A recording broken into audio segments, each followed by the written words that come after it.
Amen. Buksan po natin ang ating mga Biblia sa Psalms 100.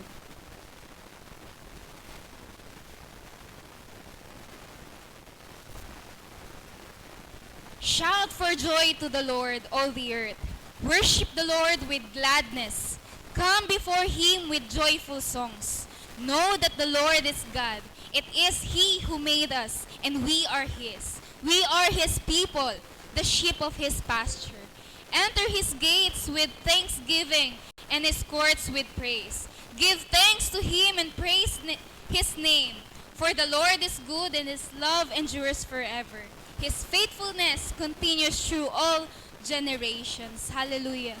We worship Your name, Jesus. We glorify Your name, Panginoon. At patuloy ka namin, Lord, itinataas. Hallelujah. Sa hapong ito, Diyos. Hallelujah, Jesus. Hallelujah. Panginoon, marami pong salamat, Lord, sa pagkakataon na kami muli, Panginoon, ay makapagtipon, makapagbigay ng papuri sa iyong pangalan. Maraming salamat, Lord God, dahil tapat ka, Panginoon, sa aming mga buhay. Hindi mo kami, Panginoon, iniwan throughout the week. Hindi mo kami pinabayaan, O Diyos, at ipinamalas mo, Panginoon, ang iyong kabutihan, ang iyong pagmamahal, ang iyong biyaya, Panginoon, sa aming mga buhay. Maraming salamat, Lord God.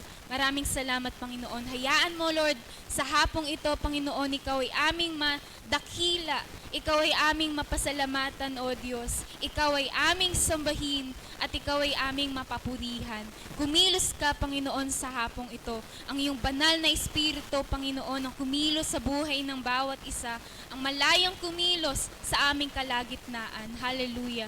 Marami pong salamat, Panginoon. Maraming salamat, O Diyos, sa iyong papuri, pasasalamat at pagdakila sa pangalan ni Jesus. Amen. And hallelujah, patuloy natin purihin ang Panginoon na may labis na galak. Hallelujah.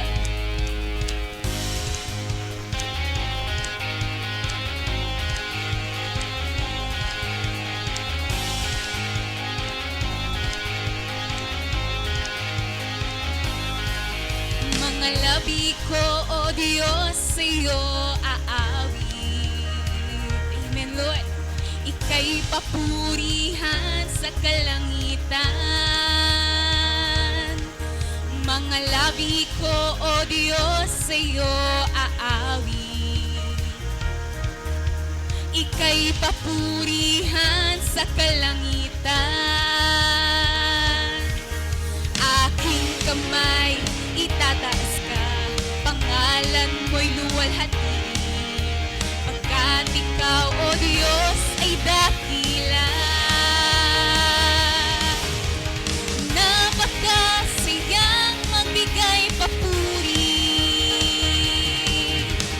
Labis na galak nararamdaman. Pupurihin ka sa bawat tugtugan. Pupurihin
taglay mong lakas, O Diyos, purihin ka. Isisigaw sa buong mundo, labis mong gawa.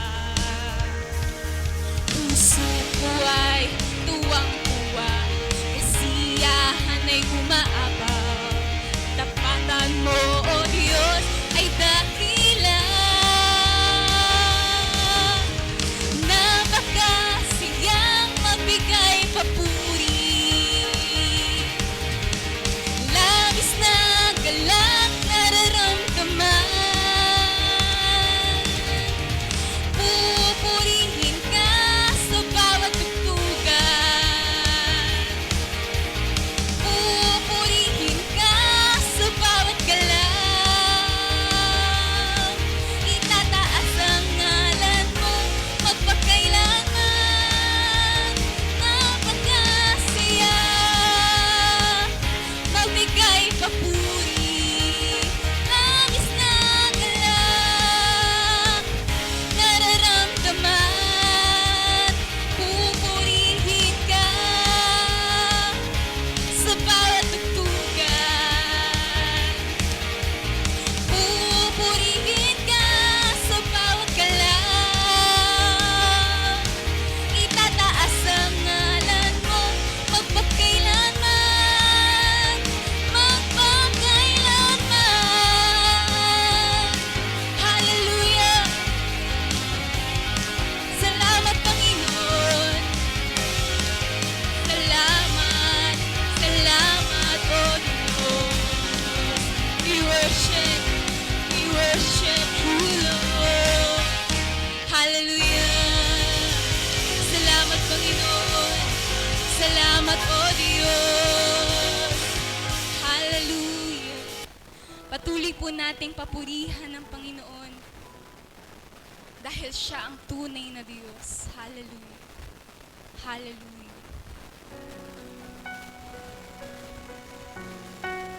Salamat, O Diyos. Tanggapin mo, Panginoon, ang aming papuri sa hapong ito. Hallelujah! Pupurihin ka, O Diyos. Awitin po natin. Ang aming alay ay pagsamba. Kaluwalhatian, buong karangalan, kapangyarihan mo'y walang katulad. Ikaw ang tunay na Diyos. Ikaw ang tunay na Diyos. Ika'y walang katulad. Ika'y nag-isa. Ikaw lamang, wala nang iba. Sa'yo ang aming awit, dinggin ang aming tinig, isisigaw sa buong mundo. Pupurihin ka, pupurihin ka, O Diyos. Ang aming alay ay pagsamba. Kaluwalhatian, buong karangalan, kapangyarihan mo'y walang katulad. Ikaw ang tunay na Diyos. Ika'y walang katulad. Ika'y nag-isa. Ikaw lamang, wala nang iba. Sa'yo ang aming awit, dinggin ang aming tinig, isisigaw sa buong mundo. Ikaw ang tunay na Diyos. Ika'y walang katulad. Ika'y nag-iisa. Ikaw lamang, wala nang iba. Sa'yo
Ikaw sa buong mundo, kadakilaan mo. O Diyos, kadakilaan mo. Hallelujah, hallelujah. We worship you, Jesus. We worship you, Lord. Buksan po natin po Biblia sa aklat po ng unang Korinto, Kapitulo 12, talatang 12 hanggang talatang 27. Medyo mahaba-haba pong talata ito. Yan. Meron po siyang 15 na talata. Sige po. Aklat po ng unang Korinto, Kapitulo 12, talatang 12 hanggang talatang 27. Tayo pong lahat ito mayus sandali bilang pag-ibigay galang po sa salita ng Panginoon. Nasabi po ng talata ganito: si Kristo ay tulad ng isang katawan na may maraming bahagi. Kahit na binubuo ng iba't ibang bahagi, ito ay nanatiling iisang katawan. Maging Hudyo o Hintil, alipin man o malaya, tayong lahat ay nabautismuhan sa magitan ng isang espiritu upang maging isang katawan. Tayong lahat ay pinainom sa isang espiritu. Ang katawan ay binubuo ng maraming bahagi at hindi ng iisang bahagi lamang. Kung sabihin ng paa, hindi ako kamay, kaya't hindi ako bahagi ng katawan, hindi nga ba ito bahagi ng katawan?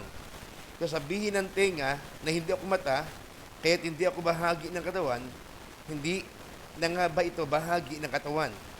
Kung puro mata lamang ang buong katawan, paano ito makakarinig? Kung puro tenga lamang ang buong katawan, paano ito makakaamoy? Subalit inilagay ng Diyos ang bawat bahagi ng katawan ayon sa kanyang kalooban. Kung lahat ng bahagi ay pare-pareho, hindi iyan maituturing na katawan. Ngunit ang totoo, marami ang mga bahagi, ngunit isa lamang ang katawan. Hindi rin naman masasabi ng mata sa kamay na hindi kita kailangan, ni ang ulo sa mga paa, ni hindi ko kayo kailangan. Sa katunayan, ang mga bahaging parang mahihina ay siya pangang kailangan. Ang mga bahagi ng katawan na inaakala nating hindi gaanong kapuri-puri ay pinag-uukulan ng higit na nagpapahalaga. Ang mga bahaging hindi likas na maganda ang siya nating higit na pinapahalagan. Hindi na ito kinakailangan gawin sa mga bahaging sadyang maganda. Ngunit nang inaayos ng Diyos ang katawan, binigay niya ang higit na karangalan ang mga bahaging hindi gaanong marangal upang hindi magkaroon ng pagkabahagi. Sa halip ay magmalasakit ang bawat bahagi sa isa't isa. Kung nasaktan ang isang bahagi, nasaktan ang lahat. Kung pinaparangalan ang isang bahagi, nagagalak ang lahat. Talatang 27, kayong ang lahat ay isang katawan ni Kristo at bawat sa inyo ay bahagi nito. Pagpalay mo, O Diyos, ang pagkakabasa ng salita. Dalangin na yung Panginoon, mangusap ka sa aming kalagitnaan sa pamamagitan ng Panginoon ng mga salitang ito.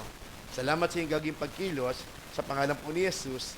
Amen and amen. Tayo po lahat ay makupo na. Tayo po ay nasa ikalawang serye po ng ating paksa patungkol po doon sa paksang ako sa aking iglesia. No? Me in my church. Ako sa aking iglesia. Kaninang umaga, kayo po ay nasa pangatlong bahagi ng serya patungkol doon sa ang Jerusalem, ang una kong mission field. Napakaganda po ng paksa ng umaga na kung saan ay bago po tayo lumayo, dapat yung ating pong Jerusalem ay madala po natin sa ating pong Panginoon. Ano po? Bago daw po tayo magpakalayo-layo, dapat maging tapat tayo sa ating pong Panginoon. Ngayong umaga, tignan po natin yung salita pong me in my church belonging. Ako sa aking iglesia bilang ano po, bilang o bilang bahagi, bilang miyembro ng iglesia. Ang sabi po sa unang bahagi, pag tinignan po natin ganito, sabi po rito, every believer belongs to the body of Christ. Yan po, ang bawat mananampalataya ay kabilang sa katawan ni Kristo. At tayo po'y kabilang sa katawan ni Kristo, bawat isa po ay mahalaga. At tayo po'y tinawag na mamuhay sa ano po? Sa pamagitan po ng mayroong pag-ibig at pagtutulungan. O tinawag po tayo na mamuhay na may pag-ibig na mayroong tinatawag na pagtutulungan. Ang sabi po sa ating pong unang salita, hindi para hindi para magkaroon ng pagkakahiwa-hiwalay. Ano po? Bawat isa po sa atin, malinaw po yun. Ito po ang ating papaksain ngayon.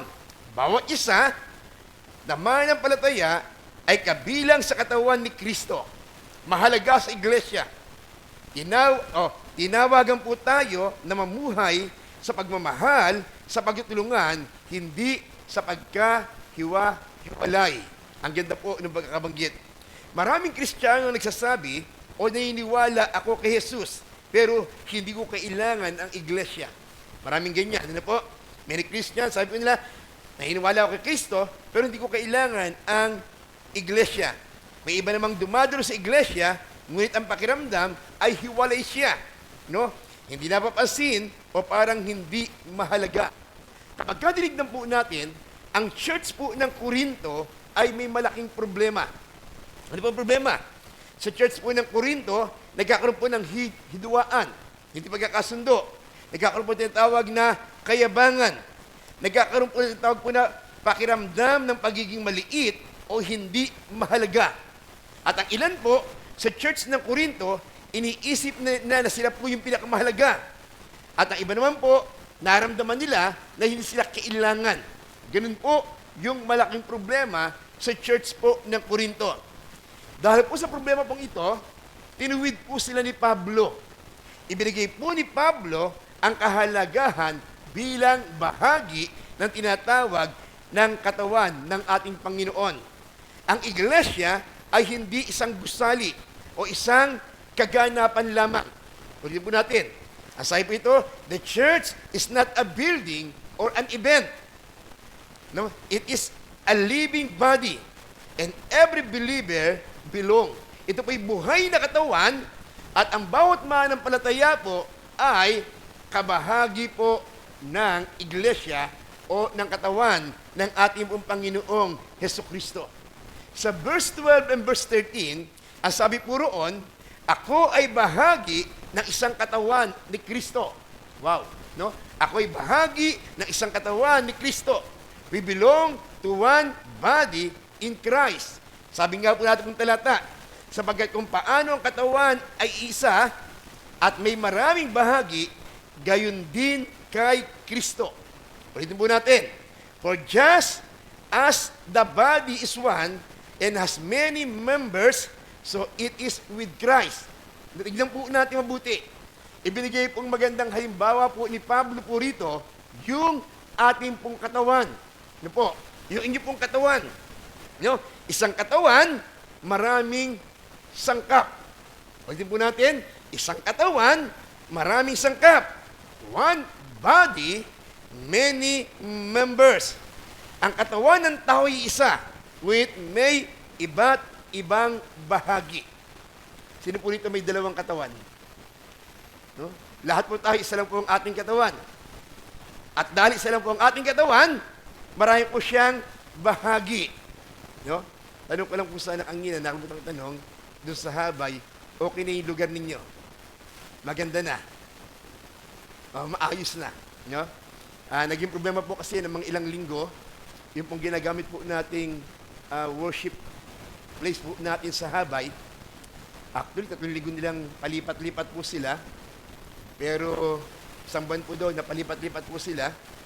At nakipag-usap po sa atin po yung may-ari po nung lupa na ginagamit. Ang ginawa po niya, hinati po niya sa dalawa yung lote. At pareho po niya nilagyan ng bubong. At ang isa po doon, yun po yung ginagamit po natin para po sa gawain ng Panginoon sa lugar po ng Habay. Pero sinasabi po rito, ang iglesia ay hindi isang gusali, hindi isang event, hindi isang programa. Ang iglesia ay isang buhay na katawan at ang bawat mananampalataya ay kabilang dito. Ang katawan ng tao ay isa ngunit may iba't ibang bahagi. At ang pagkakaiba po nito ay hindi po sumisira sa pagkakaisa. Ito'y nagbibigay lakas. No? Yun daw pong pagiging iba-iba po natin, hindi po niya sinisira yung pagkakaisa ng katawan. Kundi yung pag-iiba-iba po natin, nagbibigay po siya ng tinatawag na ano po, nagbibigay po siya ng tinatawag na strength para sa tinatawag po nating unity.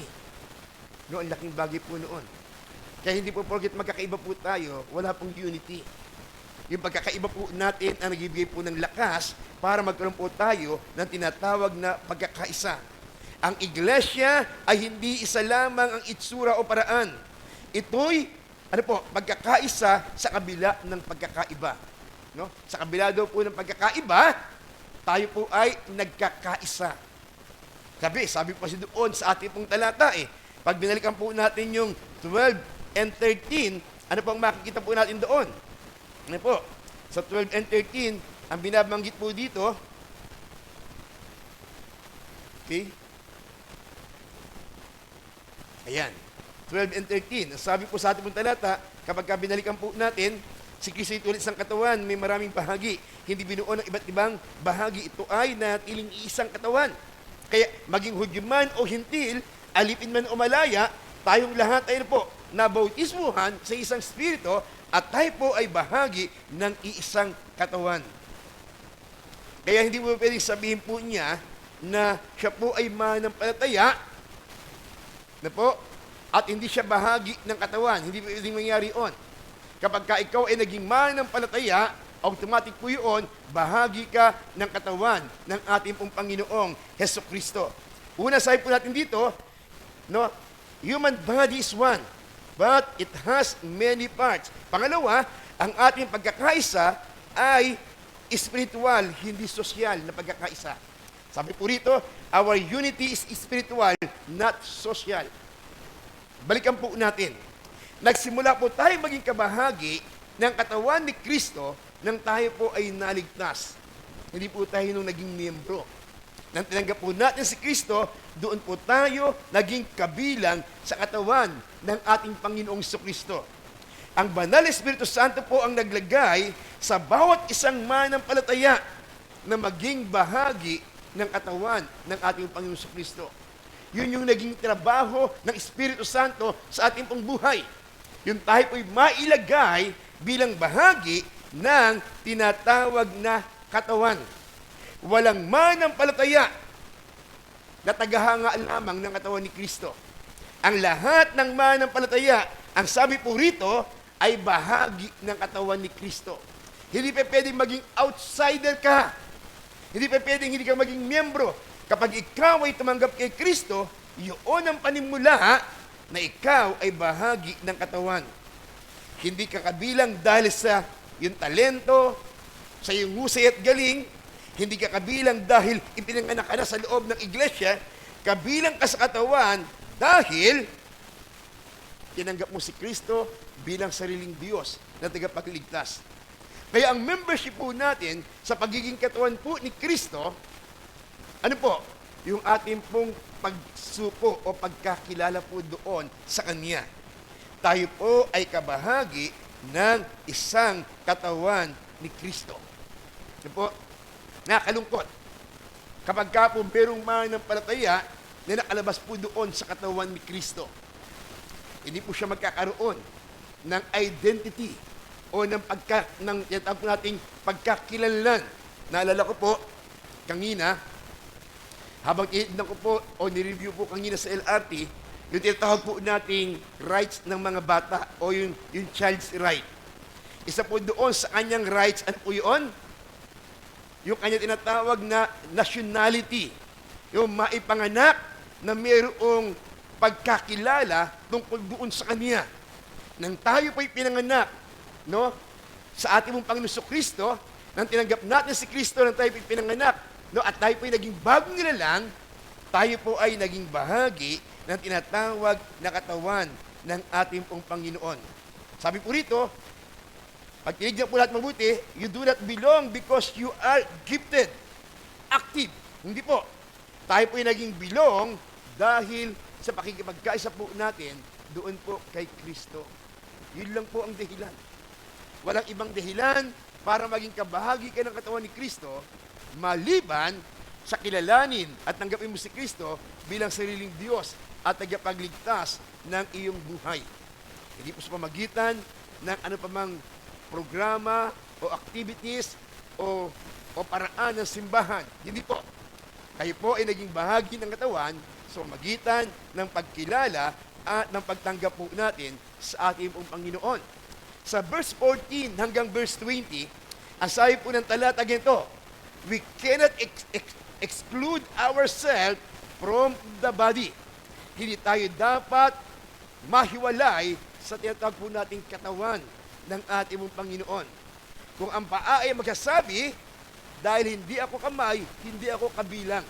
Hindi pa pwede mo sabihin, paa ako, hindi ako kabilang sa katawan. Hindi. Lahat ng bahagi ng katawan ay kabilang doon sa tinatawag po nating katawan. Ano po? Isang katawan, sabi po dito, no, ang pakiramdam ay hindi nagpapasya ng pagkakabilang. Feeling do not determines belonging. Hindi po yung pakiramdam. No? Ang pagiging kabahagi po natin ay ano po? Title po natin yun. Karapatan po natin yun. Natanggap po natin yun nang tayo po'y kumilala doon kay Kristo bilang sariling Diyos at tagapagligtas. Maaring pakiramdam ng paa na ito'y mababa, ngunit kabilang pa rin siya. Kahit ang pakiramdam mo, mababang uri ka lamang. Kahit ang pakiramdam mo, ganito ka lamang. Ang sinasabi po rito, ikaw ay bahagi pa rin. Ang kawalan ng tiwala sa sarili ay hindi nag-aalis ng pagkakilanlan. Kahit mababa ang tingin mo sa sarili mo, kahit wala kang tiwala sa sarili mo, hindi pa rin pwedeng mawala yung tinatawag mong pagiging bahagi ng katawan ng ating Panginoon. At hindi rin po pwedeng yung paghahambing. No, maraming ganyan eh. Ito yung nangyayari po ngayon. Nagkakaroon po ang tinatawag na comparison sa kalagayan po ng bawat tao bilang bahagi po ng katawan. At ng panahon po na aklat po ng Korinto, yun po yung malaki po nilang problema. No? Nagkakaroon po ng tinatawag na pagkukumpara sa isa't isa. No, lalo po yung mga Hudyo. No, kinukumpara nila yung sarili nila na higit na mas kilala sila, higit na mas kailangan sila kaysa doon sa iba. Hindi po yun. Ang sabi po ito, ang paghahambing sa iba ay nagdudulot lamang ng panghihina ng loob. No? Ang sinasabi po natin po dito, simple po lamang. Feelings do not determine belonging. Ang pagiging belonging mo sa katawan ni Kristo ay hindi pakiramdam. Hindi po yun.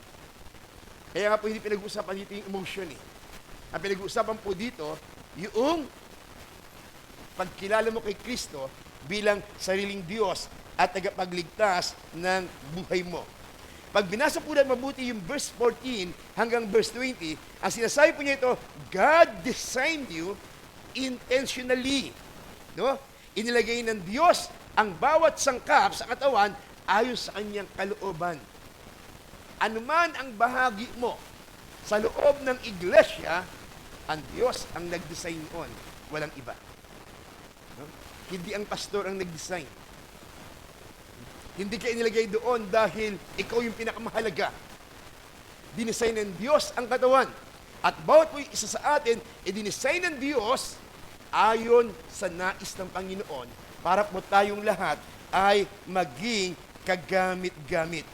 Inilagay ng Diyos ang bawat sangkap sa katawan ayon sa kanyang kalooban. Yung ating personalidad, yung ating kakayahan, yung ating limitasyon ay ayon sa disenyo ng pagkakalikha ng Diyos para po doon sa atin. Kaya yung kakayahan ng kamay, yung kakayahan ng paa, yung kakayahan ng tenga, yung kakayahan ng mata, yung kakayahan ng bibig, ang Diyos ang nag-design po niyan. Para lahat po tayo maging mabuting kabahagi ng katawan ng ating pong Panginoon. Uulitin ko po, dahil po doon, walang aksidenteng membro sa katawan ni Kristo. Walang aksidente. No? Lahat po tayo na narito, i-design ng Panginoon ayon sa pangailangan. Ang katawan na isang bahagi lamang ay hindi totoong katawan. Ibig sabihin, kung ang katawan po ay puro paa lamang, hindi siya katawan. Kung ang katawan po ay puro tenga lamang, hindi siya katawan. Mas na kayo nakakita ng katawan puro tenga, puro mata, puro paa, puro kamay. Kaya nagtatawa nga po ako eh. Ang liit ng katawan, ang liit ng simbahan, lahat sila bishop at pastor.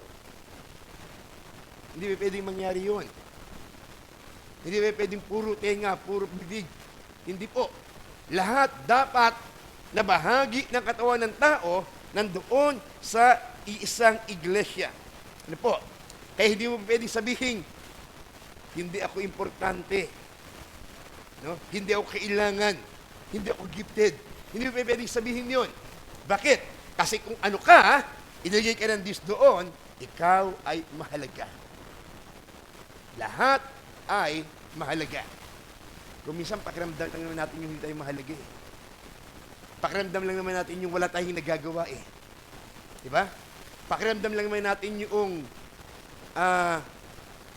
parang dekorasyon lang tayo eh. Kaya natin nagiging pakiramdam yun kasi hindi natin ginagawa yung ating responsibilidad bilang bahagi ng katawan ng ating pong Panginoon. Dapat gawin natin yung ating bahagi bilang katawan ng ating Panginoon para makita natin yung tinatawag na kahalagahan natin.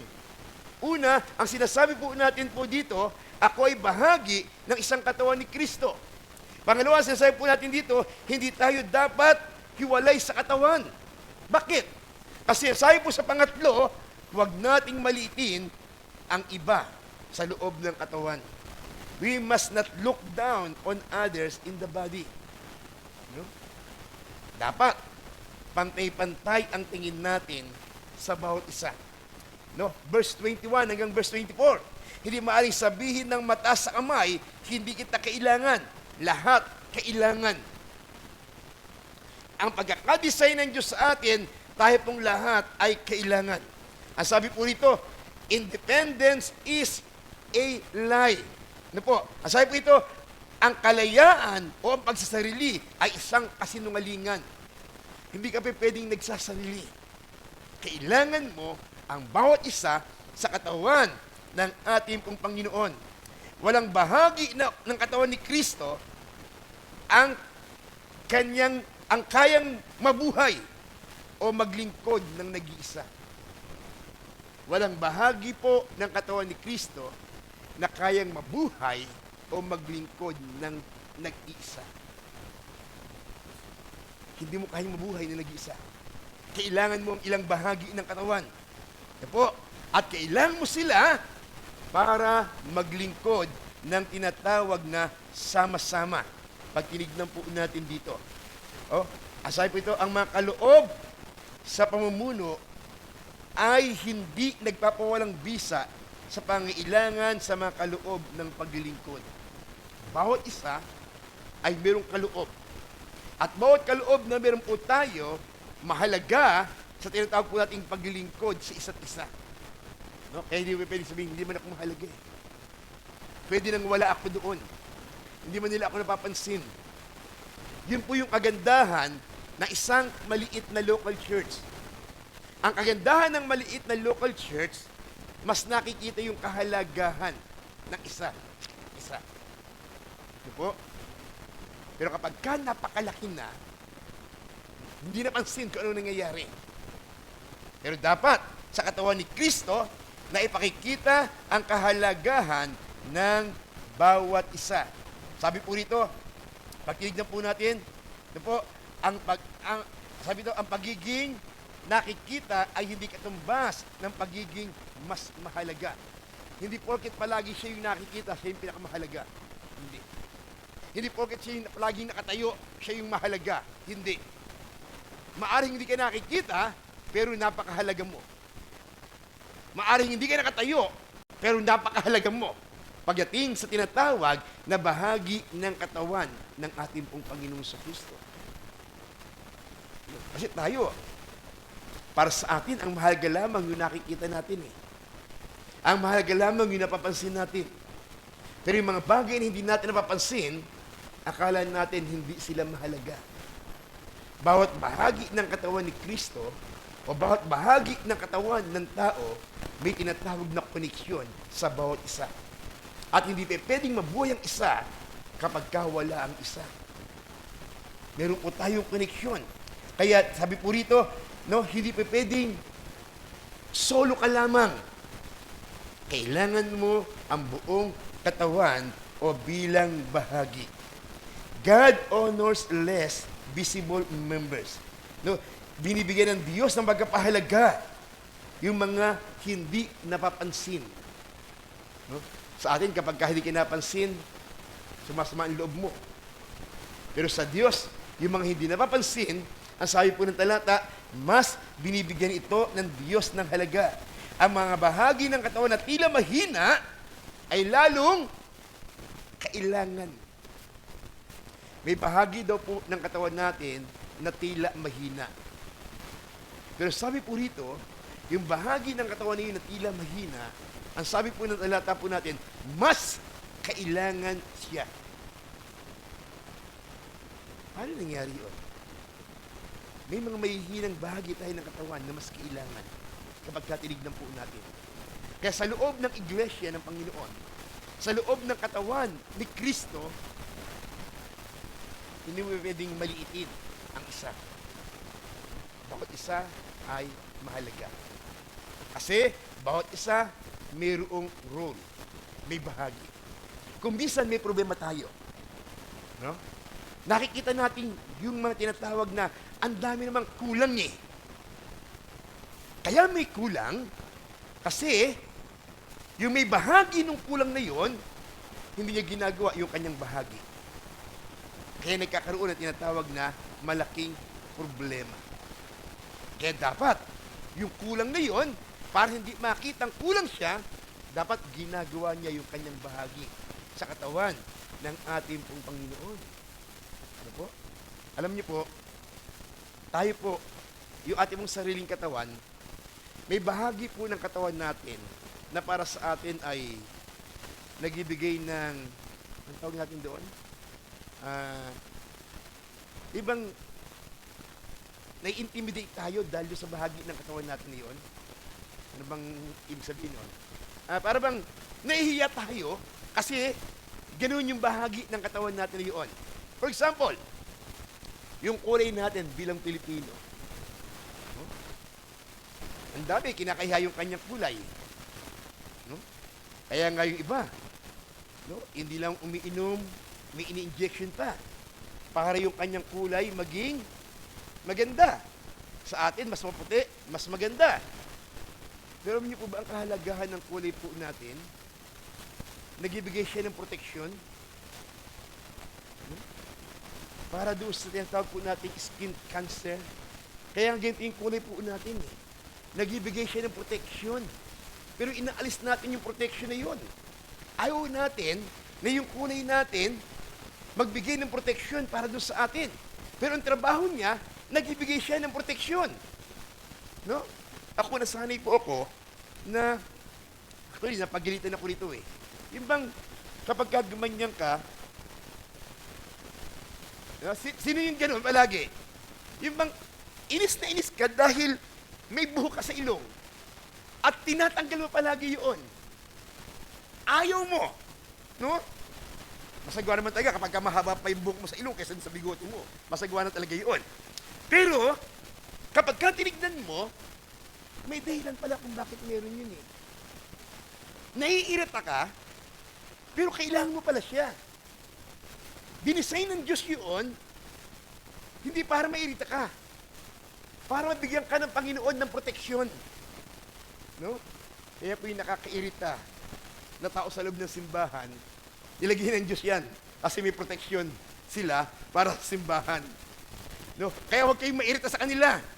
Mahalaga sila sa loob ng church. Nagbibigay sila ng proteksyon para sa kalagayan ng katawan. No? Kaya nga po yung iba, no? Yun daw pong walang buhok sa ilong, Kadalasan may problema yan. Sa mga sinus, sa mga ganun po. Bakit? Kasi walang humaharang sa alikabok para po doon sa kanya. May purpose pala po yun. No? Kaya hindi po porkit mahina at walang kapansin-pansin, dapat baliwala niya. Hindi. Sabi po ito, iginagalang ng Diyos ang mga hindi kapansin-pansin. Ang tahimik at tapat na naglilingkod ay mahalaga sa Diyos. Meron palang taong mga tahimik lamang, pero naglilingkod sa Panginoon. Ang sabi po ng talata, sila ay mahalaga sa Panginoon. Mahalaga ang mga mandirigma sa panalangin, mga tagatulong, mga tagapagbigay, mga tagapagpalakas ng loob. Naalala ko po noon, nagkaroon ng interview kay Billy Graham. Dahil nakita po nila na successful yung kanya pong mga krusada. At ang tanong po sa kanya, anong meron ka kung bakit nagiging successful yung mga crusade mo? Kasi po si Billy Graham po ay walang healing ministry. Siya po yung evangelist na kapag ka nangangaral, walang gumagaling. No? Naalala ko po noon, nandun po kami sa Araneta, dumalo po kami ng crusade po ni Jimmy Swaggart. Ano po? At habang siya po ay kumakanta, yung katabi po namin, sumisigaw. Sumisigaw po yung katabi po namin, at habang sumisigaw po siya, ang sinisigaw po niya, nakakita siya. Nung tinignan po namin yung tao po na yun, ang sabi po nung katabi niya, totoo pong bulag siya. Pero habang kumakanta po yung singer, lumilinaw po yung kanyang mata, sabi po niya, at nakakita po siya. Si Billy Graham po, wala pong ganoon. Hindi po siya nagkapalapit sa harapan at ipinagpe-pray para gumaling. Nakadalo po ako sa crusade po ni Don Stewart, at sa kanya pong crusade, palagi po siyang may kasamang doktor. At tinatawag po niya yung mga maikli ang paa na lumapit sa harapan, at bago po ipag-pray po yun, may doktor po na sinusukat po yung paa, yung haba po niyan, bago siya mandalangin, at sasabihin po ng doktor, kulang ng 2 inches yung kanyang paa, kaya hindi pantay. At magugulat po kayo, pagtas po niyang manalangin, nadagdagan po ng 2 inches po yung kanya pong paa, at nakatatayo po siya ng maayos. Pero si Billy Graham, wala pong ganun. Pero ang sabi po nila, tuwing magkukusade, libu-libong tao daw po, libu-libong tao po ang lumalapit sa harapan. Ang tanong po sa kanya, ano ang sikreto mo? Ang sabi po niya ganito, tuwing tumatayo ako sa pulpito, tuwing nagkukusade ako, doon sa aming simbahan, may 300 mga nanay ang nananalangin tuwing nagsasalita ako. Wow. Yung pala yung sikreto niya. Ang sikreto niya, ang sabi po doon, may 300 mga nanay ang nananalangin. Mahalaga ang mga mandirigma sa panalangin, mga tagapagtulong, mga nagbibigay, mga nagpapalakas ng loob. Hindi sila nakikita. Pero mahalaga sila sa loob ng simbahan. Hindi tumatayo iyang mga yan. No? Pero mahalaga sila sa loob ng simbahan kapag katinignan po natin. May mga tao tayo sa loob ng church, pagtungtong ng alas 5 ng madaling araw, nananalangin sila. Hindi sila nakikita. May mga tao tayo sa loob ng simbahan na hindi mo alam ang pangalan, pero nagbibigay ng malaking halaga kapag may programa ang simbahan. Napakahalaga nila. Kapag katinignan po natin. Kaya, hindi mo pwedeng maliitin ang bawat isa na hindi sila kailangan. Kailangan sila sa loob ng simbahan. Ang sabi po ito, pinapahalagahan ng Diyos ang madalas nababaliwala ng tao. Ang Diyos ang nagpapahalaga sa madalas nababaliwala. Imagine. Aminin natin, maraming tao sa loob ng church na nababaliwala. Pero pinapahalagan sila ng ating Panginoon. Dinisign sila ng Diyos sa ganung uri ng kalagayan kasi mahalaga sila sa katawan ng ating pong Panginoon. Pakinggan po ninyo ito. Ang sabi po ganito, ang kayabangan ay sumisira sa katawan tulad din ng kawalang tiwala sa sarili. Ang kayabangan sumisira sa katawan tulad din ng kawalan ng tiwala sa sarili. Kailangan natin ang isa't isa upang gumana ang katawan ni Kristo ayon sa kanyang layunin. Kailangan natin ang bawat isa sa isa't isa upang ano po? Upang gumana ang katawan ni Kristo ayon sa kanyang layunin. Mahalaga ang bawat isa. Sabi nga po rito, huwag nating maliitin ang iba sa loob ng katawan. Hindi porkit nag-aayos lang siya ng bangko, mamaliitin siya. Hindi. Hindi po porkit janitor siya sa loob ng church. Hindi po porkit maliit yung kanyang ibinigay para sa gawain. Hindi. Sabi po rito, we must not look down on others in the valley. Pang-apat, nasabi po dito, we are called to care for one another.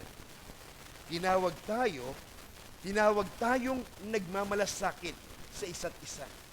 Verse 25 hanggang verse 27. Upang huwag magkaroon ng pagkabahagi sa katawan, hindi ang mga sangkap ay nagkakaisa sa pag-aalaga sa isa't isa. Dapat daw po ang lahat ng sangkap nag-aalaga sa isa't isa. Bakit? Kasi tinawag tayo para magmalasakit sa isa't isa. Sabi ko dito, ang pagkakaisa ay nagbubunga ng habag. Unity produces compassion. Ano po? Produces compassion. Ang sabi po dito, yung shared life leads to shared pain. Yung pagsasalo daw po ng buhay, pagsasalo daw po ng mga tinatawag na paghihirap.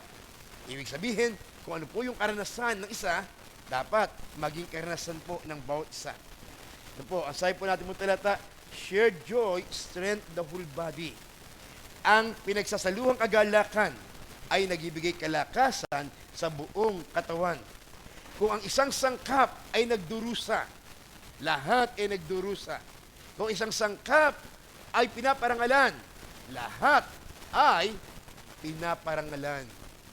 Pero ang problema, sa katawan ni Kristo, ang gusto natin,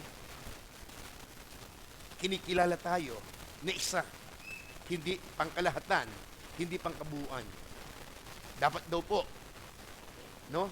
Yung kagalakan ng isa, kagalakan ng lahat. Ang sabi po rito, kung isang sangkap ay nagdurusa, lahat ay nagdurusa. Sa katawan ni Kristo, meron pong ilang pangyayari na nagulat po ako. At nagtatanong po kami. Kilala po namin siyang leader ng church at bahagi po siya ng itinuturing na isang katawan. Ang problema, bigla po siyang nawala dun sa church na yun. Bigla po siyang nawala. At ang sinasabi po ay, pinagpapahinga lang daw po siya. Pinagpapahinga. Pero buwan na, hindi pa rin siya nakakabalik doon sa church. Kaya nangyari po sa kanya, dumadalo siya sa ibang simbahan at naglilingkod siya sa ibang paraan ng paghahayag ng Ebanghelyo ni Kristo.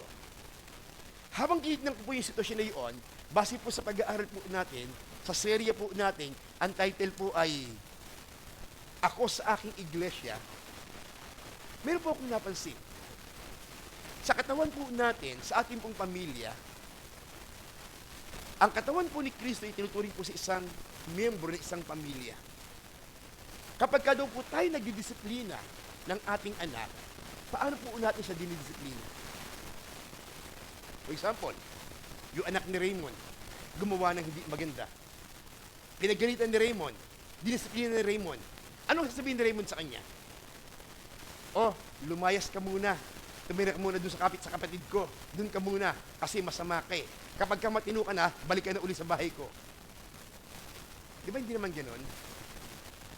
Hindi naman ganun eh. Kapag dinisiplina mo siya, kahit ano siya, kahit masama siya, kahit hindi mo gusto yung kanyang ginawa, part pa rin siya ng pamilya mo. Hindi mo siya itataboy, hindi mo siya palalayasin. Naalala po natin yung kwento ng The Prodigal Son. Kahit umalis po yung bata, nilusta yung ari-arian niya, hinangad pa rin ng ama na bumalik. Kasi miyembro siya. Sa katawan ni Kristo, ganun po tayo.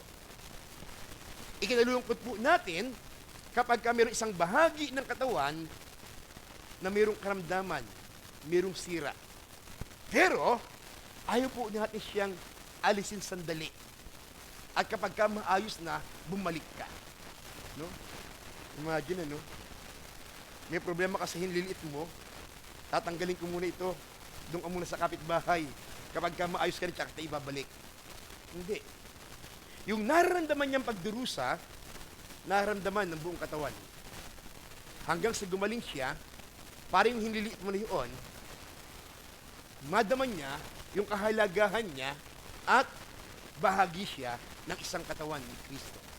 Kaya sabi nga po rito, kapag tinignan po natin mabuti, yung ating pinag-aaralan, sa pang-apat, dapat meron tinatawag na pagmamalasakit sa isa't isa. Dapat, hindi nawawala yun sa paglilingkod. Aside po natin dito, unity produces compassion. At yung ating identity, malinaw na malinaw, sinasabi po rito, malinaw-malinaw yung ating pagkakilanlan. Kayo nga ang katawan ni Kristo at ang bawat isa ay sangkap nito. Hindi tayo mga taga-konsumo lamang. O, ang tawag po natin dito, not consumer, but contributor po tayo. No? Tayo po ay, ano po dito? Nagbabahagi, nagbibigay. No? Bahagi po tayo. Ito po. Ang sabi po dito, hindi tayo nanonood lamang, kundi mga aktibong kalahok. Marami sa loob ng simbahan, aktibong nanonood lamang. Hindi. Dapat kalahok ka. Hindi po tayo estranghero, kundi isang pamilya. Dapat sa loob ng katawan ni Kristo, hindi ka estranghero. Dapat bahagi ka, miyembro ka ng pamilya. Kaya nga ang bigat ng qualification ng leader ng simbahan eh. Ano yung kanyang qualification? Anong qualification ng leader ng simbahan? Ang unang-unang qualification niya, dapat marunong siyang mag-manage ng kanyang pamilya para ma-manage niyang maayos ang kanyang simbahan. Kasi inihahalal tulad ang katawan ni Kristo sa isang tinatawag na pamilya. Sabi po rito, pagkapakita at pagiging naroon. Wow! Mayroong malalim na malasakit, tapat na paglilingkod, sama-samang pagdiriwang, at sama-samang nagdadalamhati. Ibig sabihin, kapag kami nangyari sa kanya, nalulungkot ka. Kapag kami tagumpay siya, nagagalak ka rin. Kasi bahagi siya ng isang katawan. Kaya nga, yun yung malaking problema sa Korinto eh. Nagkaroon ng pagkakabahagi, nagkakaroon ng pagkakahiwa-hiwalay, kasi nagkaroon ng comparison sa loob ng church ng Korinto. Nagkaroon ng tinatawag na dapat kami ang mataas, dapat mababa lang kayo. Nagkaroon ng ganoong pagtatangi. Kaya nagkaroon ng malaking problema sa church ng Korinto. Hindi yun ang nais ng Panginoon. Ang nais ng Panginoon, ako sa aking iglesia, dapat kabahagi ako. At meron akong inuwi ang iglesia ko. At doon sa aking iglesyang kinabibilangan, meron akong ibinabahagi. Meron akong ginagawa. Kabahagi ako. Kasama ako. Ano po? At ang naglagay sa iyo doon, walang iba kundi ang ating Panginoong Jesucristo. Tingnan po natin sandali. Please. Ang sabi po rito, dahil bahagi ka ng katawan ni Kristo, sabi po rito, hindi ka spare part. Diba? Ilan pang gulong ng sasakyan? Ilan? 5. Ilan ang ginagamit? Kasi yung isa, hindi ka reserba. Nagagamitin ka lang kapag kailangan. Part ka ng katawan ni Kristo. No? Kasi yung iba, reserba eh. Pamalit natin yan. Kaya nga kapag ka bumili ka ng sasakyan, at nahuli ka, at yung mga gulong mo hindi maganda, ang unang tatanong sa iyo, meron bang pamalit ito kapag nasira ka? Kapag ka wala, problema yun. Sa church, hindi po uso yung spare part. Hindi. Sabi po rito, you are not a spare part. A second-class Christian. Wala pong second-class Christian. Wala pong second-class na mga mananampalataya. No? Second class kayong membro, doon kayo sa ilalim. Yung mga first class dito, hindi. Kaya nga sabi po ni Pablo, wala ng Hudyo, wala ng Hintil. Pantay-pantay na, pare-pareho na. Kasi problema nila yun eh. Sa Korinto, ang taas ng tingin ng mga Hudyong Kristiyano. Ang baba ng tingin nila doon sa mga Grego. Kapag katinignan, sa inyong pag-aaral kaninang umaga, binanggit ang Jerusalem, Judea, at Samaria. Di po ba? Pag pumunta ka sa Samaria, anong meron doon? Ibang kultura na. Mag-a-adjust ka na kapag ka pumunta ka doon. Kapag ka magbabahagi ka. Tapos, ang laman ng simbahan, iba-ibang kultura. Bagamat iba-iba po tayong kultura, hindi pa pwede na ikaw ay maging second-class Christian. Lahat ng nagtatights na ganito kalaki, sila yung mga first-class member ng simbahan. Yung ganito, ito lamang, hindi. Naalala ko po noon, bata-bata pa po ako, may pumutok na bad news sa Manila. Ito po yung isa sa pinakinikilalang simbahan sa Manila. Kaso doon sa Manila po na yun, karamihang dumadalo, mayayamang miyembro ng simbahan. Kaya ang nangyayari po, ganito. Di po ba sa ating pong normal na simbahan, ito yung church, ito yung pinaka-ground, meron tayong mezzanine. Ganyan yung normal eh. Sa kanilang simbahan, iba. Ito yung church nila, ito yung ground, meron silang dungeon, ilalim. Pero yung nasa ilalim, kita pa rin yung nagsasermon. Yung church nila, ganito. Sa ground, lahat ng mga miyembro ng simbahan. Yung miyembro na katulong ng pamilya nandoon sa ilalim. Hindi nakahalo. Imagine, ano? Ganun nagtatangi yung church na yun. Kaya kung uso yung viral noon, nag-viral sila. Dahil sa ganung uri ng sistema, yung mga katulong nakabukod. Hindi kasama ng mga amo, pero ang problema pareho din naman silang Kristiyano. Pero sa katawan ni Kristo, walang Hudyo, walang Grego. Ang sabi po natin dito, walang second-class Christian. Pangalawa, walang replaceable member. Imagine, ano? Op! Namatay na yung membro. Ikaw nang kapalit niya. Walang ganun. Para ka lang nag-aantay na senior citizen, ang tawag doon? Senior citizen pension benefit. Kapag kami namatay, ikaw ipapalit. Hindi. Bakit? Ang sabi po rito, sa loob ng simbahan, ikaw ay chosen by God. Pinili ka ng Panginoon. Pangalawa, inilagay ka ng Diyos doon sa katawan. Pangatlo, kailangan ka ng katawan. Walang narito na hindi kailangan ng katawan ni Kristo. Lahat ng narito, kailangan ng katawan ni Kristo, anuman ang kalagayan mo. Anuman ang sitwasyon mo, kailangan ka ng katawan ng ating Panginoon. Sabi ko rito, hindi ka extra lamang. Hindi ka second class na Kristiyano. o isang madaling pamalit sa mga miyembro. Pinili ka ng Diyos, nilagay ka ng Panginoon, at mahalaga ka sa loob ng simbahan. Ako, sa aking iglesia, kabilang ako sa katawan ni Kristo. Sa mga susunod na linggo, pag-aaralan po natin ang mga ilang responsibilidad ng miyembro ng katawan ni Kristo. Dapat malaman natin, ano ba yung aking responsibilidad bilang miyembro ng katawan ni Kristo? Hindi dahil hinliliit ka, pangkulangot ka lang. No, ito lang kasing ginagamit natin eh. Para bang, ang trabaho nito, ganyan lang eh. Hindi lang yan ang trabaho niyan, iba siyang trabaho.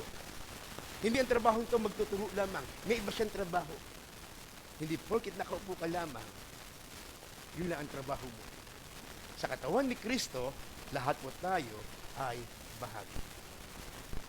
Sa pagwawakas po natin ngayon pong gabi, tingnan po natin, anong bahagi ako ng katawan ni Kristo? Anong bahagi ka ng katawan ni Kristo? Sa Living Faith in Jesus Ministry, bilang lokal na katawan ni Kristo, ano ka? Ano ang bahagi mo? Nakikita ka ba palagi? O ikaw yung hindi nakikita, pero may ginagawa ka sa katawan? Ang dalangin ko lamang po ngayon, dahil kumilalatay kay Kristo bilang ating sariling Diyos at tagapagligtas, dapat alam mo na bahagi ka ng katawan ni Kristo. At dahil bahagi ka ng katawan ni Kristo, mahalaga ka sa katawan. At dahil mahalaga ka sa katawan ni Kristo, dapat hindi mo ihiwalay ang sarili mo sa katawan ni Kristo. Dahil pong lahat ay tumayo at tayo po'y magkaroon ng panalangin. Atin pong isipin sandali sa mga oras po ngayon, atin pong pagbulay-bulayin ngayon pong oras na ito, bilang mananampalataya. At sa aking pagiging mananampalataya, ako'y bahagi ng katawan ni Kristo. Ano ako sa katawan ni Kristo? Ano ako sa katawan ni Kristo?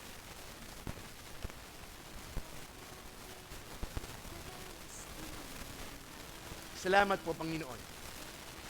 Salamat po.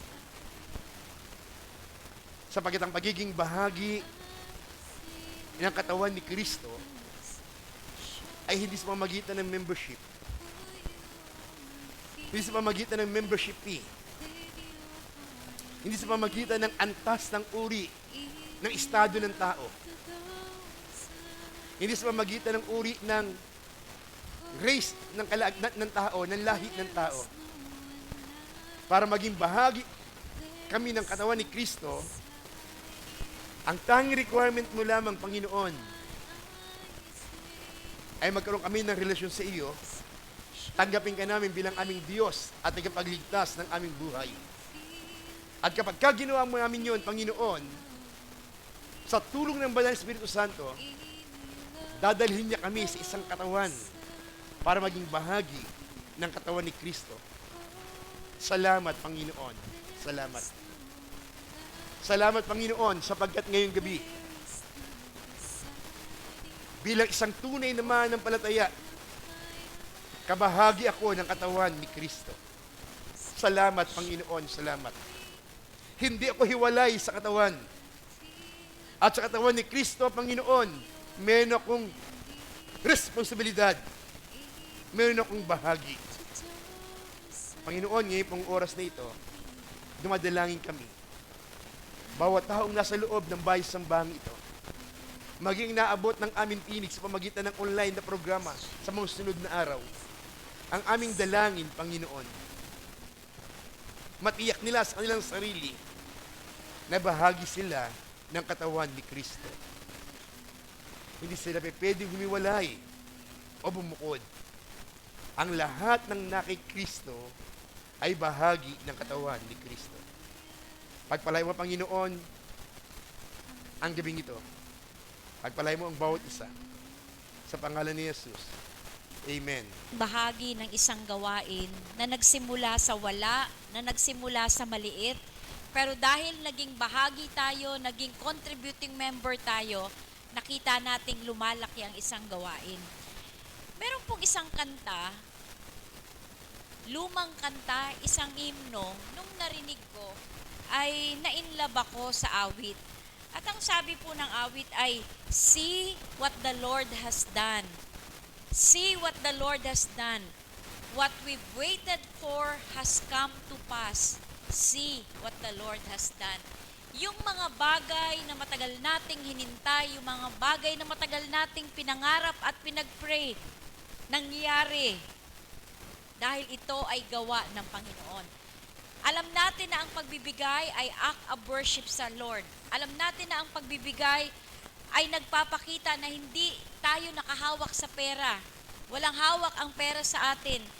Kinikilala natin na ang Diyos ang pinagmumulan ng lahat ng bagay na ito. Pero meron ba ditong gustong magsabi sa gabing ito kung ano ang ginawa ng Panginoon sa buhay nyo dahil kayo ay nagbigay? Kung meron po, punta po kayo dito sa harapan. See what the Lord has done. Can you see what the Lord has done? What we've waited for has come to pass. See what the Lord has done. Habi pa po nung verse, on your wedding day, you're gonna sing that. Siguro matagal nagpipray ng mapapangasawa. Finally, dumating na rin. Can you see what the Lord has done?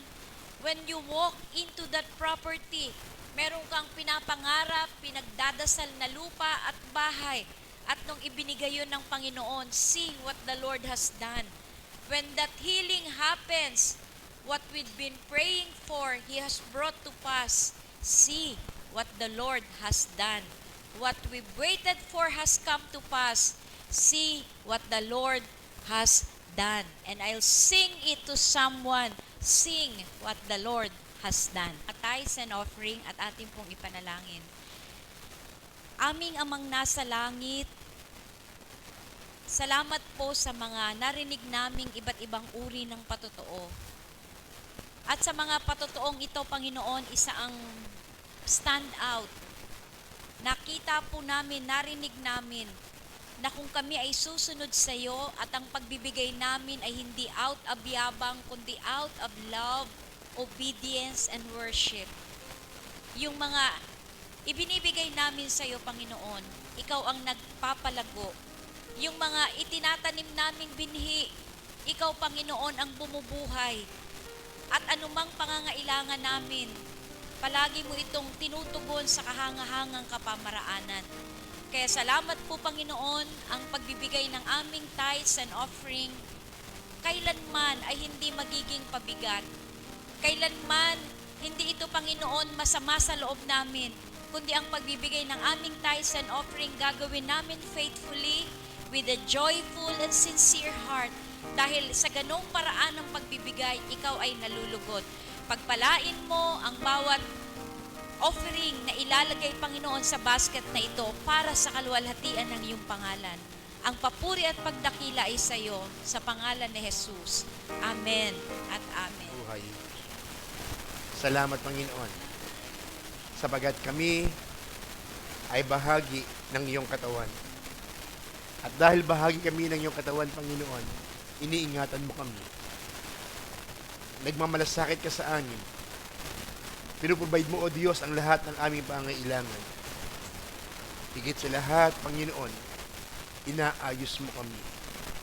Upang sa gayon, sa muli mong pagkabalik, makaharap kami sa iyo, Panginoon, ng malinis, dalisay. Sapagkat sa tulong niyo yung Banal na Espiritu Santo, bilang bahagi ng iyong katawan, makapamuhay kami ng matuwid na naaayon sa sinasabi ng iyong banal na salita. Salamat, Panginoon. Lalabas kami, O Diyos, sa bahay sambahang ito, na mayroon panibagong sigla, mayroon panibagong kalakasan, na may panibagong mga testimony sa aming buhay, na kung ano yung aming nakita, kung ano yung aming narinig, at kung ano yung ginawa mo sa amin, O Diyos, ay aming maibabahagi sa iba. Sapagat ikaw ay naging mabuti sa amin, Panginoon. Salamat. Pagpalay mo, O Diyos, ang bawat isang narito, ingatan mo kami sa aming pag-uwi, sa aming mga pasamantalang tahanan, Sa pangalan po ni Jesus, ang lahat ay magsabi ng Amen and Amen. Pagpalain po tayo ng Panginoon. God bless you.